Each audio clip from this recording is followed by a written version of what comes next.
Olá, seja bem-vindo a mais uma edição da TV Anante. E o nosso tema de hoje será o CAT. Participa de nosso programa o Dr. Lens Alberto Alves Cabral, médico do trabalho, ergonomista, mestre da FAMERP São Paulo, especialista em medicina de trabalho pela Anante AMB, especialista em ergonomia com pós-graduação Lato Sensu, realizada na Faculdade de Ciências Médicas de Minas Gerais, em Belo Horizonte, também reconhecido pelo MEC. Além disso, professor convidado em vários cursos brasileiros de pós-graduação em Medicina do Trabalho e Engenharia de Segurança. E participa também do nosso programa de hoje o Dr. João Baptista Optis Neto, médico do trabalho, advogado, doutorando em Ciências Jurídicas e Sociais pela UMSA, mestre em Bioética e Biodireito, também pela faculdade, especialista em Medicina Legal e Perícias Médicas e pós-graduado em Ergonomia e Psiquiatria. Primeiramente, agradecendo em nome da Anante a disponibilidade dos doutores, eu vou começar perguntando ao Dr. Lens Alberto, quem é o responsável pelo registro da CAT? Bom, uma resposta objetiva, nós vamos tentar sempre começar com uma resposta objetiva e depois alguma ponderação a respeito da resposta. Primeiro, nós diríamos que o responsável pelo registro da CAT é o empregador, seja na figura de um dono ou os sócios ou uma organização, mas acaba sempre recaindo essa obrigatoriedade. Isso é uma competência do empregador notificar. Agora, nós chamamos a atenção assim, que o empregador, somente uma empresa maior, ele vai constituir o seu SESMIT, e o SESMIT é o responsável por fazer essa parte técnica de notificar. Nós temos aí que a ANR4 antiga, ela diz de quem é a competência, ela usava os verbos analisar e registrar o acidente. Atualmente, agora, ela usa os verbos conduzir e acompanhar as investigações do acidente. Mas seja um ou outro, ela sempre remete ao SESMIT como aquele responsável por notificar os acidentes. Agora, como nós estamos dirigindo a médico do trabalho, ele não vai ficar de fora.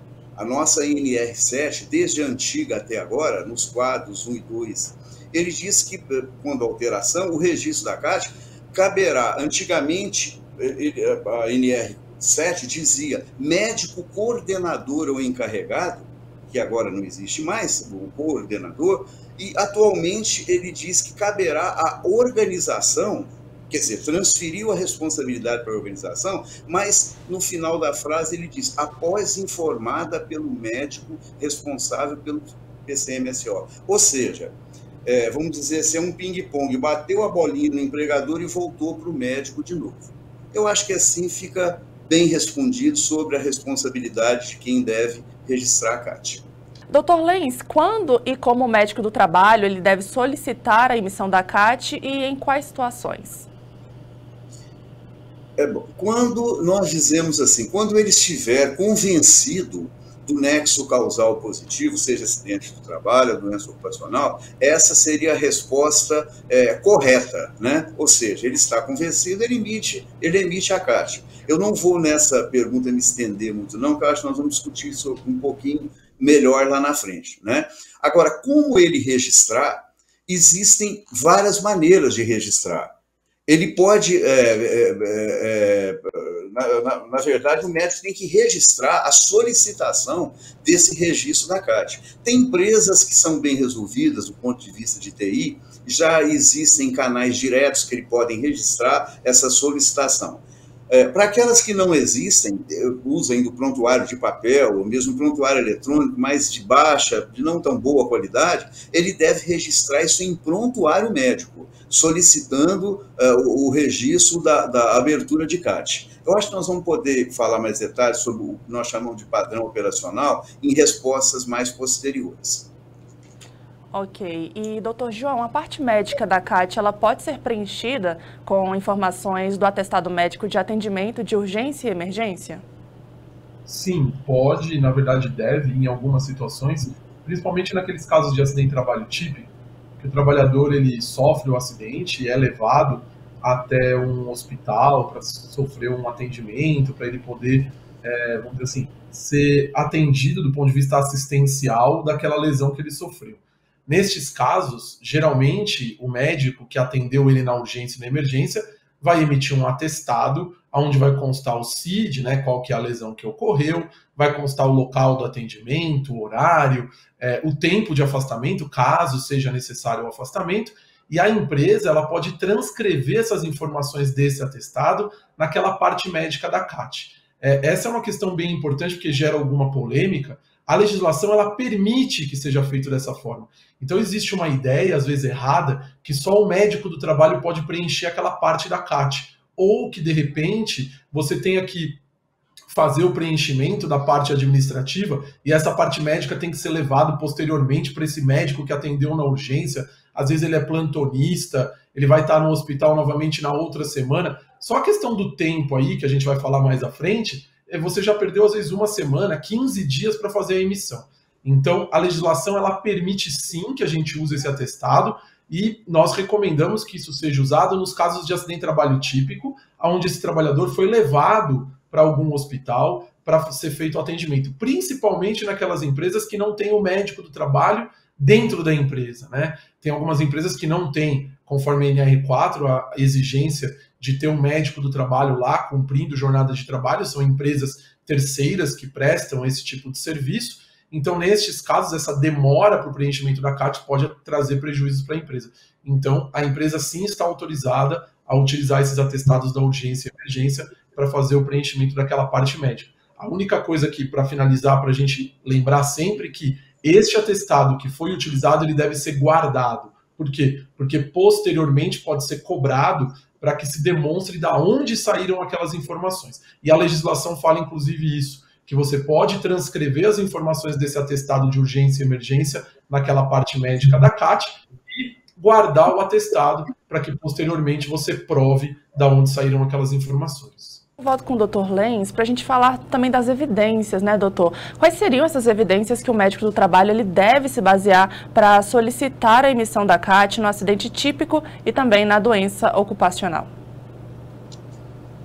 Bom, tem local, nós temos colegas médicos de trabalho no Brasil que ele investiga um acidente por inteiro, uma cidade, às vezes o serviço está implantando o serviço de segurança, enfim. Mas nós temos que basear também em serviços maiores, né? E pensar que o médico do trabalho, são duas situações. Um acidente do trabalho, para quem usa o nosso modelo de equação do nexo causal, eu vou dar um exemplo lá. O trabalhador cortou o dedo na desossa do frango, né? Ou seja, o nexo que um médico deve se concentrar primeiro, aquele corte que ele tem no dedo, ele é compatível, é plausível de ter sido produzido por uma faca?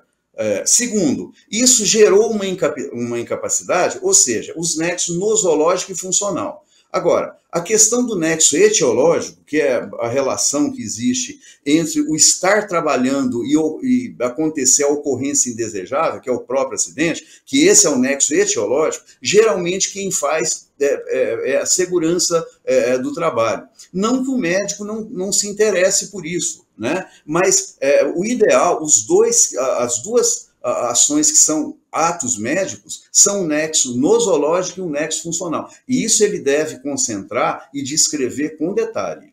Em relação à doença ocupacional, que nós temos uma equação um pouco diferente, né? Nós dizemos o seguinte, vamos dizer, você tem uma perda auditiva, você tem um audiograma que mostra para nós lá uma perda padrão Bayer. O médico tem que saber duas coisas, a parte dele. Se se existe uma relação, nós chamamos na equação de patologia risco símile, o que é isso? Se aquela doença, PAIR, aquela perda auditiva, se no ambiente de trabalho existe o ruído, ou seja, capaz de produzir aquela perda, aquela alteração. E a segunda, se o tempo que aquele trabalhador está naquele local é sustentável, é um tempo mínimo para ter produzido aquela doença. Agora, em relação ao ruído ambiental, no final, para saber se realmente existe o que nós chamamos de risco acentuado, aí ele vai ter que conversar com o PCA, se não tiver um programa de conservação auditiva funcionando, ele vai ter que conversar com o setor da engenharia de segurança para ver, porque muitas vezes o trabalhador pode ter um rebaixamento, uma perda auditiva, e mesmo que ele se exponha ao ruído, mas o controle é tão bem feito que não foi ali, ou seja, ali ele não está exposto a uma condição que nós chamamos de risco acentuado, né? E aí entra o que nós falamos numa pergunta anterior, o padrão operacional, ou seja, o médico deve registrar no prontuário médico da seguinte maneira, vamos supor o acidente, ele vai descrever, o nexo nosológico funcional para mim está positivo, e colocar, caso a segurança conclua por um nexo etiológico positivo, favor registrar a CAT. Ele fez a parte dele, porque nós sabemos que o médico não tem essa autoridade toda de registrar na empresa, ainda mais agora com o e-social, que é alguém que vai ter lá o CNPJ, vai ter lá a senha da empresa, enfim, mas ele tem que se documentar, isso é muito importante. Em relação à doença ocupacional, idem, ele vai descrever que ele tem uma patologia risco símile, ou seja, uma perda auditiva e tem o ruído, e o tempo, 2 anos que ele trabalha lá, é um tempo necessário que poderia ter apresentado a perda. Agora, para fazer o nexo, alguém vai ter que concluir para ele se aquilo é um risco acentuado ou não. E ele vai escrever isso no prontuário. Caso conclua pelo risco acentuado, favor registrar a CAT, né? Eu acho que aí ele fez a parte dele e ficou bem documentado. Dr. João agora pergunta para o senhor, qual seria o prazo para a emissão da CAT? Segundo a legislação, o prazo para a emissão da CAT é sempre o dia útil seguinte ao do acidente, em casos de morte, você tem um acidente de trabalho fatal, de imediato. Tá? Então, esses seriam os prazos legais para a emissão da CAT. Esse é um ponto importante, porque a gente estava falando da questão do e-social, agora as empresas vão fazer a emissão da CAT através do e-social, daquele arquivinho XML que eu comentei, o evento S2210, e aí a gente precisa observar que o prazo continua sendo o mesmo. Como eu disse anteriormente, a legislação ela não mudou porque o e-social foi implementado. A legislação ela continua exatamente a mesma. Tá? Então, nós temos aí como prazo o dia útil seguinte ao do acidente. Algumas pessoas também falam em 24 horas. Esse é uma forma de encarar errado. Eu acho que a gente deve evitar de falar 24 horas, porque isso cria uma ideia errada de que você teria, por exemplo, se o acidente de trabalho aconteceu às 8 da manhã de um dia, até às 8 da manhã do dia seguinte para fazer a emissão. Não, não é dessa forma. É o dia útil seguinte ao do acidente. Então, eu tenho todo o dia seguinte para fazer essa emissão. E, por último, acho que é importante a gente ressaltar também que a emissão de CAT fora do prazo, ela pode isentar a empresa de multa se você não estiver passando por uma fiscalização ou tiver passado por uma fiscalização que viu que teve um acidente de trabalho e que não foi feita essa notificação. Então, muitas pessoas perguntam assim, mas já passou do dia útil seguinte do acidente. Mesmo assim, eu devo fazer a emissão? Sim, deve. Porque mesmo que você emita fora desse prazo, você, quando faz essa emissão, evita que a empresa tome uma multa por não ter feito a emissão da CAT dentro do prazo correto. Então, essa é uma questão importante que tem na legislação e que as pessoas às vezes não se atentam. A emissão da CAT fora do prazo, antes de um processo de fiscalização, faz com que você não tenha aplicação de multa. Então, mesmo passado o dia útil seguinte do acidente, vale a pena fazer a emissão da CAT. Certo, obrigada, doutor. Doutor Lenz, como é que poderia ser realizado também o consenso interno no CENS-MT, né, para a conclusão da emissão ou não da emissão também da CAT? Como seria essa forma?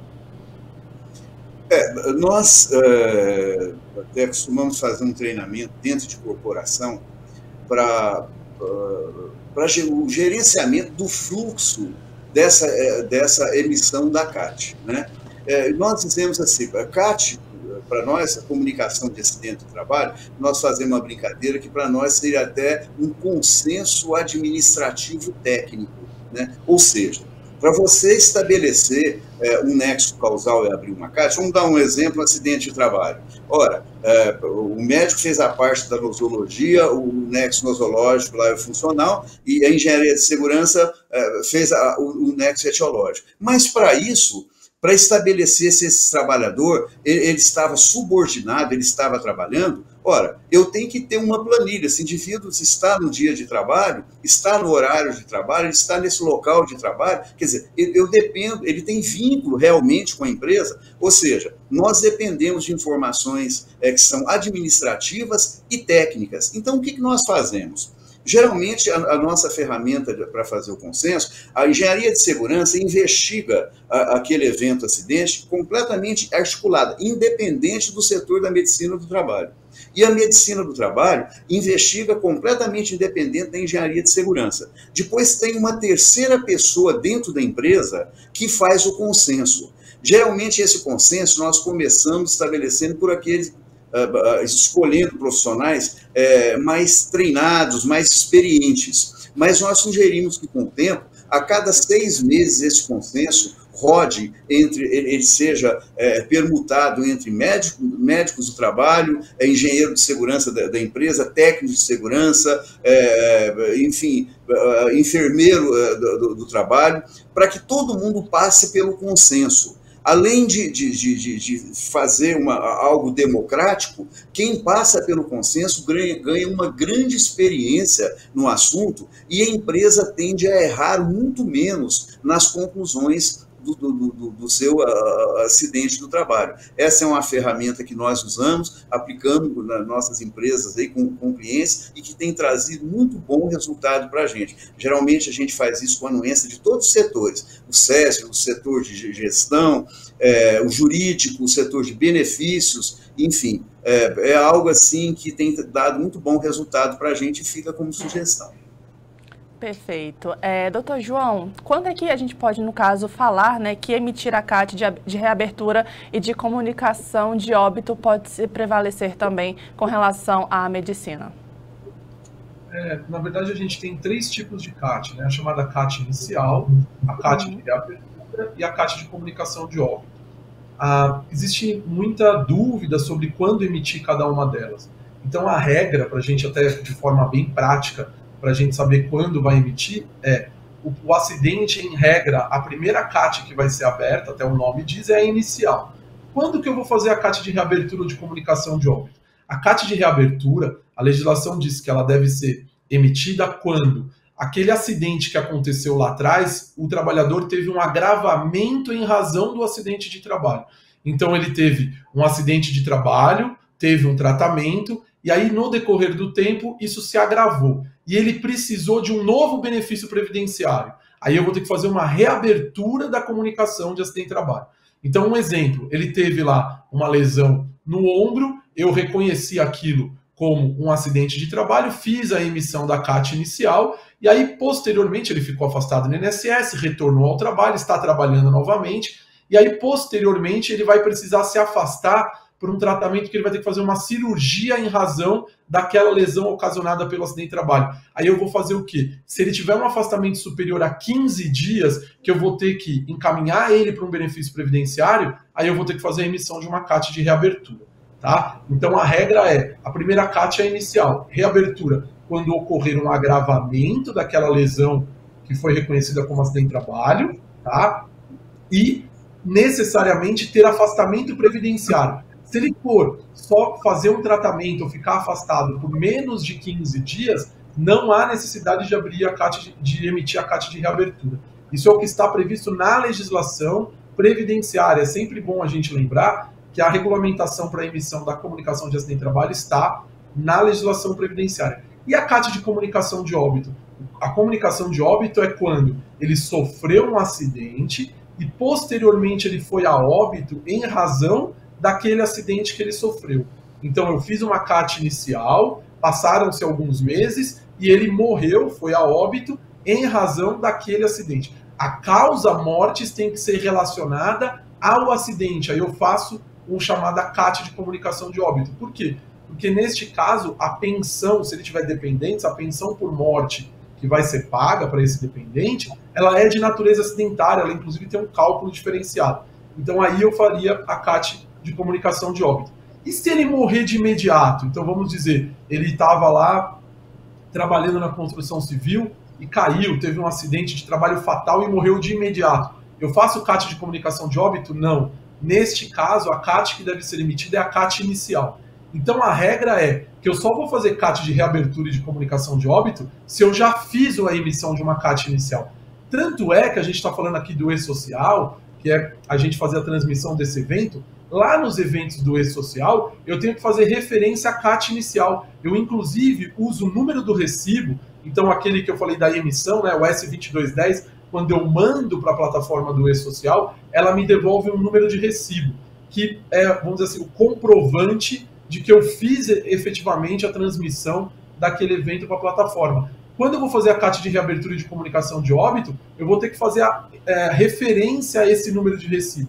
Então eu posso dizer que é impossível a gente emitir uma CAT de reabertura e de comunicação de óbito sem antes ter feito a emissão de uma CAT inicial. Esses são pontos importantes que às vezes os médicos do trabalho eles ficam com uma certa dúvida quando emitir cada CAT. E a de reabertura, para mim, é a principal que gera dúvidas.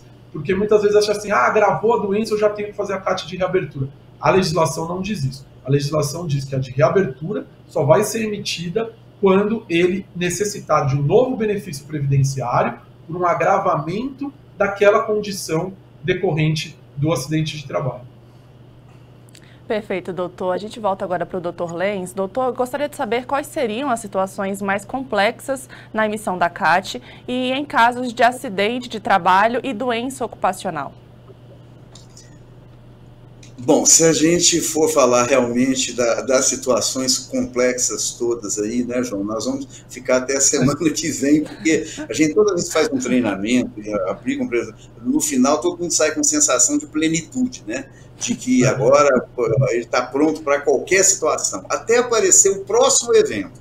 Quando aparece, veio uma dúvida e assim, então nós vamos citar alguns que são dificuldades do dia a dia. Por exemplo, uma situação, ausência, acidente que não tem lesão, nem distúrbio, nem incapacidade aparente, né? É uma situação que é complicada. Isso aqui nós temos opiniões diferentes, inclusive o próprio João, colega aqui desse podcast, desse podcast e videocast também, ele pensa um pouquinho diferente, né? Eu sei disso, mas nós dizemos o seguinte, a lei, ela diz assim, que para ser acidente de trabalho nós temos 3 pilares. O terceiro é que tem que ter uma lesão, distúrbio ou incapacidade. Ou seja, se não tiver, é como se não fosse acidente. É como se não tivesse que registrar. Pior ainda, nos artigos mais abaixo, ele ainda, para não ficar dúvida, ele reforça. Ele diz que não é acidente do trabalho aquele que não gera incapacidade laboral. Então, quer dizer,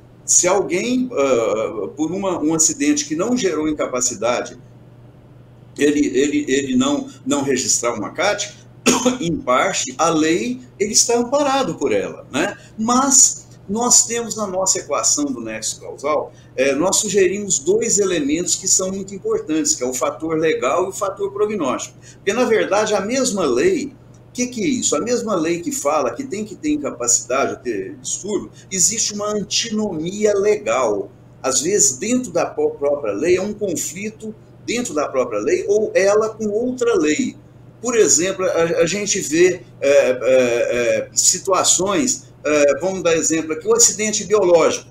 Furou o dedo com uma agulha, isso não gerou incapacidade, a lesão às vezes é imperceptível. Pior ainda, pingou sangue no olho de um profissional de saúde lá, de um paciente. Esse não teve nem lesão e nem incapacidade, né? Embora a lei diz que isso não é acidente de trabalho porque não gerou incapacidade e tampouco lesão, mas nós temos a norma regulamentadora 32, que ela também está no guarda-chuva desse ordenamento jurídico brasileiro, né, lá pela Constituição e chegando até na portaria que instituiu todas as normas regulamentadoras, ela merece o respeito legal também, e ela diz que mesmo que não tenha incapacidade, deve ser registrado. Ou seja, o acidente biológico também deve ser registrado. Nós temos outras situações de antinomia legal, por exemplo, exposição à raiva, mordedura de cão ou lambedura de mucosa, para não falar que teve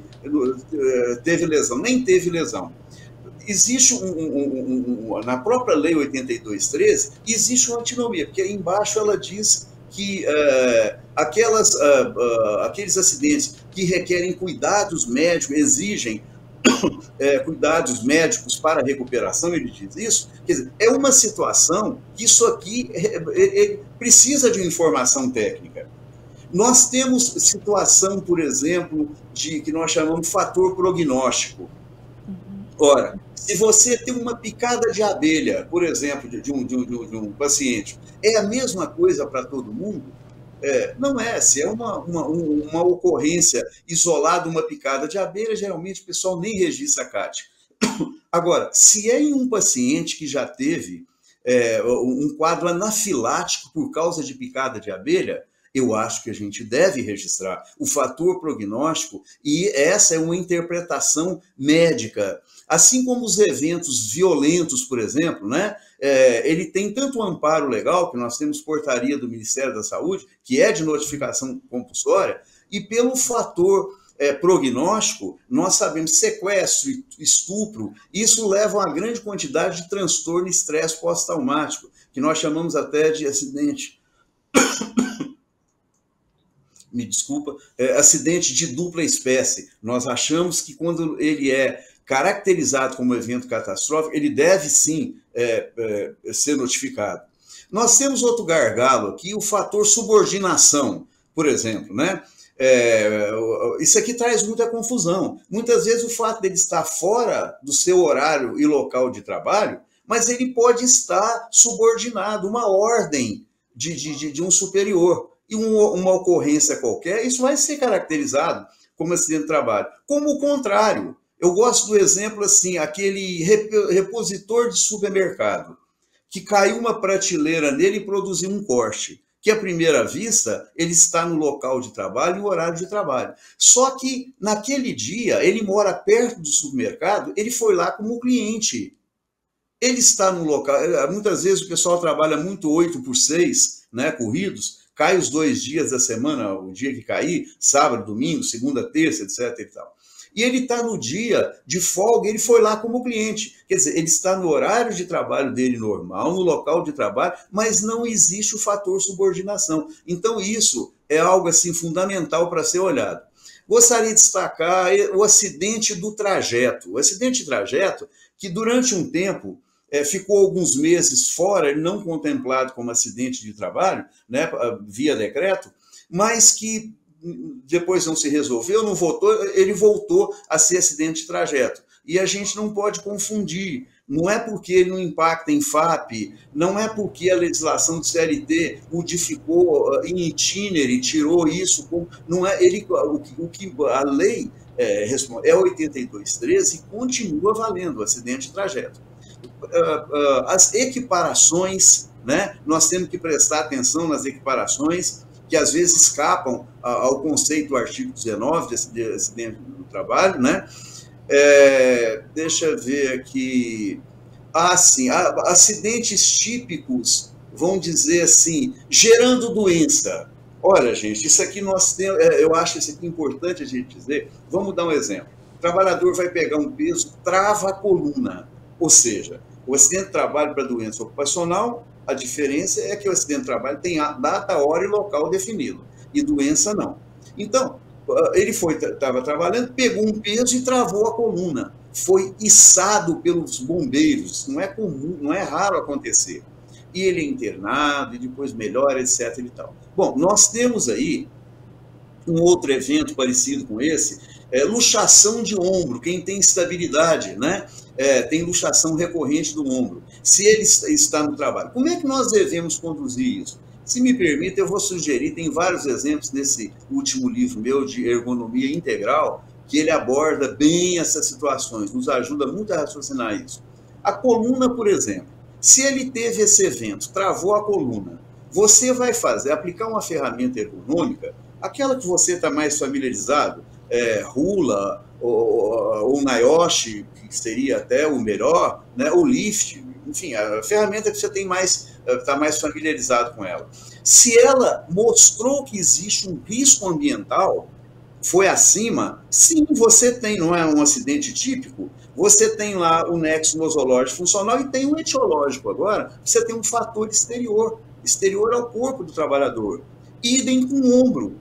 mesmo que esse ombro, ele já tenha, é recorrente ele luxar esse ombro, mas se estava no trabalho, se você, muitas vezes você pode ter luxação do ombro, com movimento de coçar as costas, dormindo isso pode acontecer. Mas se esse trabalhador, esse ombro luxou decorrente de um risco ergonômico, você tem o agente ambiental. Porque se você não tiver o agente ambiental, em tese você não tem nem como notificar isso no E-Social, porque qual fator exterior ou lá dito como agente de lesão que você vai colocar? Não existe. Aí não seria acidente do trabalho, né? Vamos destacar também a independência da culpa. As pessoas estão muito preocupadas com culpa em caracterização de acidente. Isso não interessa na caracterização. Isso vai interessar na Justiça do Trabalho, quando o magistrado vai olhar para a culpa, a extensão dessa culpa, a extensão da lesão, e além de outros fatores, pedagógico, tamanho do bolso, enfim, do empregador, mas esses dois que interessam para a gente aqui no momento, né, ele vai olhar e estabelecer um quanto indenizatório para reparar esse dano. Isso para nós aqui, para a caracterização, nós somos proibidos de pensar em culpa. Nós temos que descrever o acidente bem descrito. Ou seja, o trabalhador desligou o sensor e aí perdeu o braço, né? Nem por isso, ele que desligou, de curiosidade, ou para se exibir que era mais ágil do que a prensa, enfim. E teve o acidente. Mesmo que a culpa seja dele, isso aí é acidente do trabalho. A própria Lei 82.13 diz que culpa da vítima é até algo não muito correto, seria fato da vítima, vamos dizer assim, como os nossos doutrinadores dizem, né? Então, quer dizer, isso não deixa de ser acidente de trabalho. Agressão por terceiro, queda de um raio no escritório, né? Suicídio no trabalho, se jogou do alto do prédio, deu um tiro no banheiro no trabalho, como aconteceu na rede bancária há pouco tempo. Isso nós não discutimos culpa, isso é acidente do trabalho, né? Os eventos súbitos que não são acidentes, que a gente chama atenção, tem data, hora e local, está subordinado, está no trabalho. Exemplo, uma crise convulsiva, ou um AVC, ou um infarto agudo do miocárdio, né? Isso aí, embora ele esteja subordinado, você não encontra, e você não encontrar um fator exterior que levou aquilo, é um problema interno dele. Isso é ocorrido no trabalho, está subordinado, mas não é acidente de trabalho. A gente faz a brincadeira, mesmo porque se você for notificar, na hora de escolher o agente da lesão, o que causou, você não vai encontrar, é algo interior. Não existe o fator exterior, vamos dizer assim, né? Existem sobreposições de situações, eu não vou assim entrar muito em detalhe,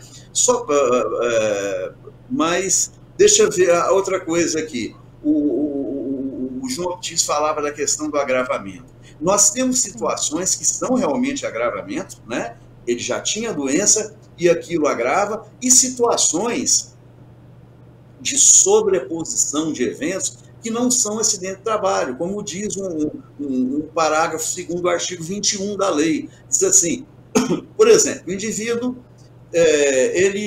vamos dar um exemplo aqui, ele luxou o ombro no trabalho. Um dia caiu, bateu o ombro, luxou, etc. e tal. Muito bem. Passou, ele recuperou, tá bem. Agora, um dia de férias dele, no domingo ele jogou bola, caiu e luxou o mesmo ombro. A primeira impressão é como se fosse agravamento da primeira. Sim, existe uma correlação, mas a nossa legislação, para esses eventos de corte, ela diz que esse agravamento, isso que superpõe, isso não é acidente do trabalho. Agora, é diferente de agravamento. A mesma pessoa que tem uma tendinite supraespinhal, né? Ele trabalha lá na pendura de frango ou na indústria automotiva com braços elevados, etc. Tal, né? Isso foi caracterizado. Aí ele afastou um tempo, melhorou tal, e agora o quadro voltou a incomodar de modo insidioso e ele acabou gerando aí uma capsulite adesiva, por exemplo, um ombro congelado. Isso é um agravamento. Ele não tem data e hora definida, né? Outro exemplo para nós, a toxinfecção alimentar. Gente, isso aqui é comum. o indivíduo come na empresa, né? Ele faz a refeição na empresa. Existe um exemplo clássico, uma empresa aí no Brasil que serviu um bolo de aniversário para todos os trabalhadores, né? E o pessoal comeu desse bolo e teve uma taxa de ataque altíssima, me parece que 20%, 30%, teve um quadro de toxificação alimentar importantíssimo. A vigilância sanitária investigou e concluiu que era o bolo. Quer dizer, isso é um acidente do trabalho também, né? Por fim, eu gostaria de só citar o acidente de dupla espécie, que é um acidente do trabalho produzindo uma doença ocupacional. Eu acho que o nosso tempo é curto, eu não vou poder falar com detalhe. Quem quiser ler esse artigo nosso, é um artigo, vocês vão encontrar, acidente de dupla espécie. Só colocar isso no Google você vai encontrar. É um acidente assim que foi, um artigo que foi, graças a Deus, foi bem usado, muitas citações, né? É um artigo que aborda isso muito bem, que pode te ajudar em situações complexas do dia a dia. Se me permite, eu vou deixar uma literatura de suporte para quem se interessar, um livro meu, Abracate, que nós estamos com 11 anos já de lançamento, que está agora na 6ª edição, né? Que aborda exatamente esse assunto. E o livro trabalhista, mas o livro está com edição esgotada no momento. Mas Ergonomia Integral, o livro que nós lançamos no ano passado, que pode ajudar, inclusive, no acidente típico, gerando essas doenças ocupacionais que a gente citou. Perfeito, doutor Lenz, muito obrigada pelas considerações. Agora eu vou voltar para o doutor João. Doutor João, qual seria a legislação que é importante consultar sobre a CAT? Perfeito. Até para a gente falar sobre a legislação, acho que o médico do trabalho, ele sabe que a nossa atividade dentro das áreas médicas talvez seja a que mais é regulamentada, que mais tem dispositivos legais dizendo o que a gente tem que fazer, quando tem que fazer, de que forma fazer. Então é muito importante a gente conhecer a legislação, né? Não precisa ser advogado, mas a gente tem que ter noções básicas das regras legais que regulamentam a nossa atividade profissional. E até para esses casos complexos que o Dr. Lenz colocou, essa questão da reabertura, que, mas se for um agravamento, mas o agravamento não é em decorrência do acidente, é por uma outra causa, isso não é acidente de trabalho, está previsto na legislação, essa questão das situações equiparadas ao acidente de trabalho, quando eu emito a CAT, quando eu não emito a CAT, a gente tem que consultar a legislação, porque a gente precisa ver o que a lei prevê como acidente de trabalho. Essa é a grande questão da gente saber que legislação é importante a gente saber. Tanto é que quando me perguntam, e a gente recebe muito questionamento, o Dr. Lenz deve receber até mais que eu sobre esse tema específico, mas eu também recebo muito questionamento, às vezes no Instagram, Facebook, eu tô com um caso assim, assim, assado, eu tenho que fazer a emissão da CAT nesse caso?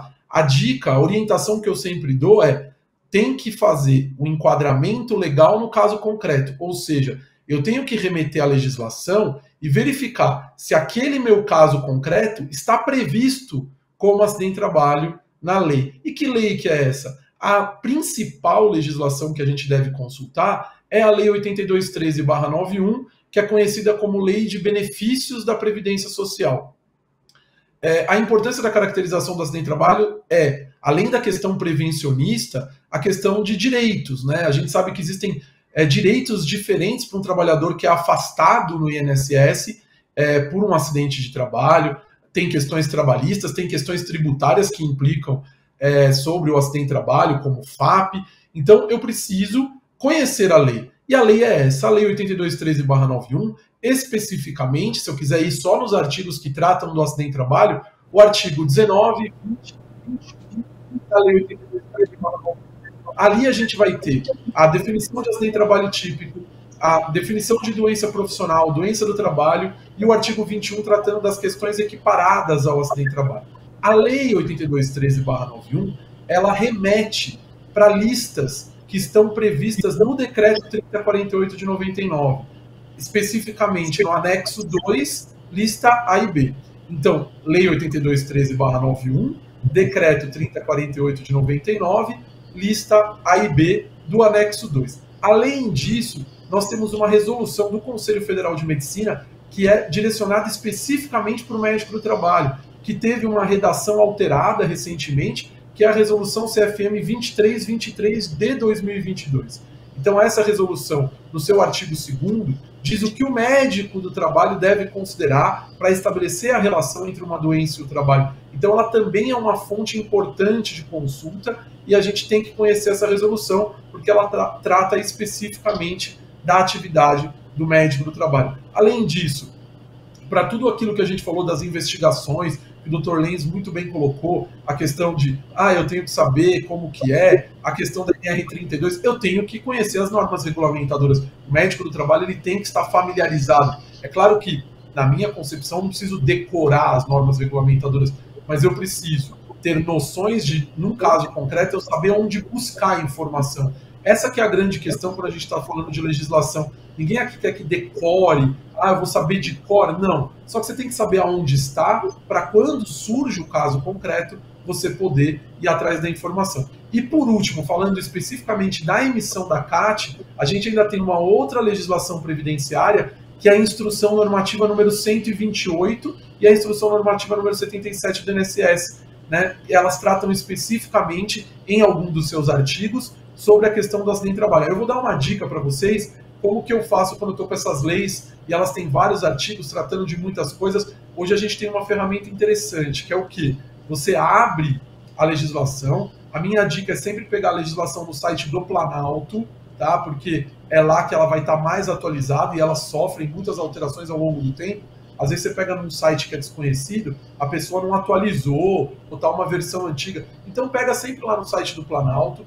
Você pode abrir no navegador ou baixar o PDF e dar um buscar com as chaves. Então, por exemplo, eu posso dar um buscar na Instrução Normativa número 128 com comunicação de acidente de trabalho ou acidente de trabalho, e aí eu vou ver os artigos específicos que tratam deste tema. Essa é uma forma interessante da gente, na hora que está ali diante do caso concreto, poder buscar auxílio e buscar as informações sobre esses temas. Então, acho que essa basicamente são as principais regras e leis que estabelecem como definir o acidente de trabalho e como fazer a emissão da CAT quando emitir.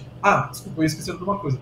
Em relação ao e-social, a gente falou bastante de e-social, nós temos também um manual de orientação do e-social, ele pode ser buscado na internet, existe dentro do site do governo uma parte de documentos técnicos do e-social. Você pode buscar tanto o layout, para você saber quais são as informações que vão ser obrigatórias, porque geralmente a gente preenche isso num sistema, mas é interessante você conhecer o layout para você ver o que vai ser necessário para você fazer a emissão da CAT, até para saber se o sistema que você está utilizando está adequado. E a gente tem os layouts e esses manuais de orientação. E também nós temos as tabelas, que é o que o professor Lenz estava falando. A questão de saber, qual que é o agente causador tal. Isso hoje com o e-social, você não coloca o que você quer. Você tem tabelas que o próprio governo já definiu. Então eu posso, consultando essas tabelas, saber o que vai para o que não vai, como que aquilo se enquadra dentro do meu caso concreto. Então essa também é uma importante fonte de consulta para a gente poder estar preenchendo a comunicação de acidente de trabalho de forma adequada e de forma correta.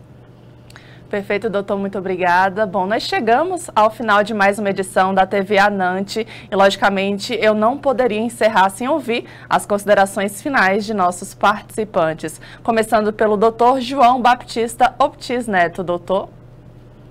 Bom, eu queria mais uma vez agradecer o convite da Anante e dizer que eu estou à disposição. Foi um grande prazer poder estar aqui trazendo esses temas para vocês, a gente trazer um pouquinho do que a gente faz no dia a dia, da nossa experiência em relação à questão das comunicações de acidente de trabalho, das caracterizações do acidente de trabalho.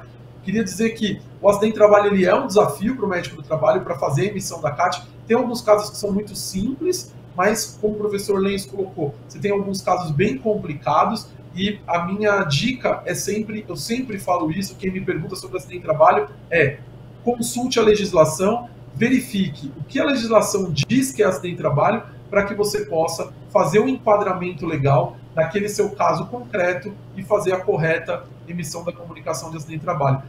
Eu tenho uma máxima que eu levo comigo, que eu queria passar para vocês, que eu falo que é assim, a gente tem que usar e ser justo. Eu falo que é nem além, nem aquém. é fazer o que é correto. Eu não vou nem subnotificar, nem emitir CAT quando não deve ser emitida. Eu vou fazer a coisa da forma correta, nem além nem aqui. Queria mais uma vez agradecer a oportunidade e foi um grande prazer estar aqui hoje com vocês. Muito obrigada novamente, doutor. Agora eu gostaria de passar a palavra para as considerações finais do doutor Lens Alberto Alves Cabral. Doutor, é com o senhor. Bom, eu vou aproveitar o gancho do que o João acabou de falar. Ô, João, eu gosto muito de brincar com uma frase, né? Todo médico do trabalho, às vezes as pessoas, olha, essa é a minha posição, isso é isso, é isso, é isso. Eu faço uma pergunta, geralmente. Onde está escrito? É exatamente isso que o João estava falando. Onde está escrito? Se você não souber responder essa pergunta, você pode estar falando coisa completamente fora da casinha, como se diz aqui no Sul, né? Então você é algo assim que realmente, onde está escrito? Isso é algo realmente muito importante. Bom, eu queria também agradecer, dizer que foi um prazer estar aqui com o João. Mais uma vez, a gente já participou de outros eventos, congressos juntos aí, em outras situações. É sempre um prazer ter o João aqui, pessoa simpática e agradável, e que gosta do debate, né?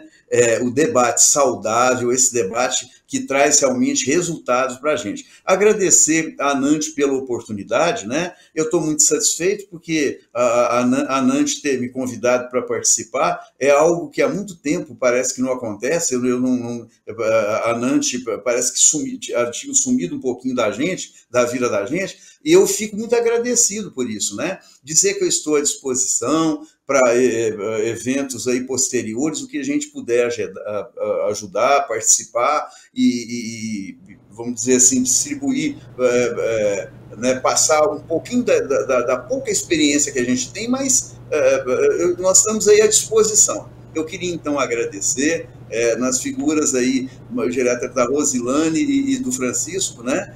São aí parceiros antigos, o Francisco, parceiro antigo aí das ergonomias, dos trabalhos nessa área de medicina do trabalho, e me pôr à disposição para o que precisar. Muito obrigado, foi um prazer. Nós agradecemos bastante a participação de ambos e, em nome da ANANT, eu agradeço muito a participação dos nossos doutores e a você que nos acompanhou até aqui. Até a próxima.